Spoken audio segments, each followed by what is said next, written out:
Bonjour, ici Sébastien et c'est déjà vendredi. Comme vous le savez, chaque vendredi, on fait un petit peu un bilan d'où on en est. C'est l'occasion de me dire si vous êtes membre de la formation à la machine à vendre, où est-ce que vous en êtes de votre feuille de route et où est-ce que vous comptez en être d'ici à vendredi de la semaine prochaine.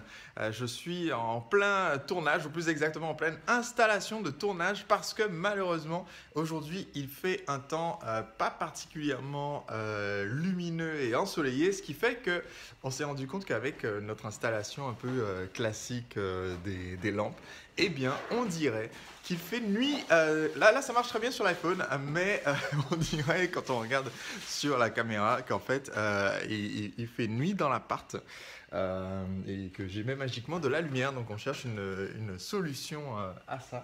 Et Nick, derrière, est en train de faire des tours de magie pour que ça fonctionne.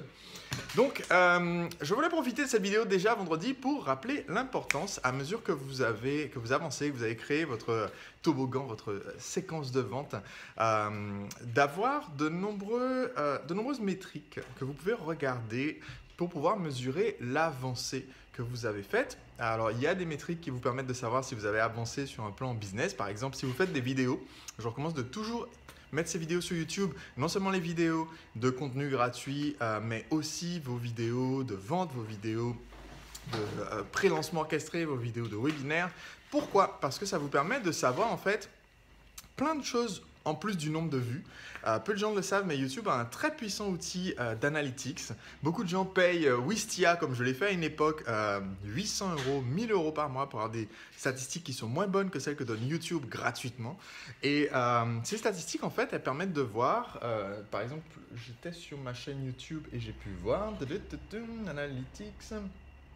Elles permettent de voir en fait l'évolution. Depuis que je fais les podcasts pas déjà vendredi, depuis que je fais les podcasts des lectures du lundi et que je fais les podcasts, alors je ne sais pas si je vais réussir à l'afficher là de façon visible sur la vidéo, mais depuis que je fais ces vidéos tous les lundis et tous les jeudis, on a fait plusieurs tests au niveau du format, on a amélioré un petit peu la vitesse du contenu, on a amélioré un petit peu la vitesse à laquelle on les produit aussi. Et on a une amélioration. Ah, j'arrive pas du tout à l'afficher. Je vais pas pouvoir vous montrer un graphe, mais en fait, on a une amélioration de la durée moyenne que les gens regardent les vidéos. Donc aujourd'hui, en moyenne, les gens regardent 50% des vidéos, ce qui est quand même pas mal apparemment pour une chaîne YouTube, puisque d'habitude, les gens cliquent, regardent 10 secondes et s'en vont. Et là, mes vidéos sont plus longues en 2018 qu'en 2017, plus longues en 2017 qu'en 2016. Et pourtant, les gens regardent plus en pourcentage de chaque vidéo, ce qui fait qu'ils regardent plus de vidéos maintenant qu'ils n'en regardaient avant. Et ça, je pense que c'est parce que le contenu est mieux présenté. Je ne sais pas si le contenu est meilleur, en tout cas, il est mieux présenté. Et c'est pour ça que je vous dis que c'est important d'avoir des chiffres qui vous montrent comment vous avez progressé, indépendamment de juste le chiffre du chiffre d'affaires. Et aussi, peut-être des chiffres par rapport à vos habitudes. On en parlera dans une autre vidéo, puisque j'ai expliqué qu'il y a une petite appli qui s'appelle Habit List, dont je parle aussi sur ma chaîne, qui permet de mesurer en fait si effectivement on accomplit nos rituels d'entrepreneur libre. Parce qu'il n'y a pas que les chiffres des vidéos, il y a aussi est-ce qu'on fait sa méditation, est-ce qu'on fait sa douche froide, etc.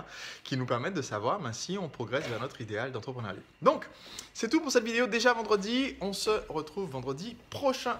D'ici là, dites-moi si vous avez fait partie de la machine à vendre, dites-moi où est-ce que vous en êtes sur la feuille de route de la formation et où est-ce que vous comptez en être d'ici à vendredi prochain. À très vite.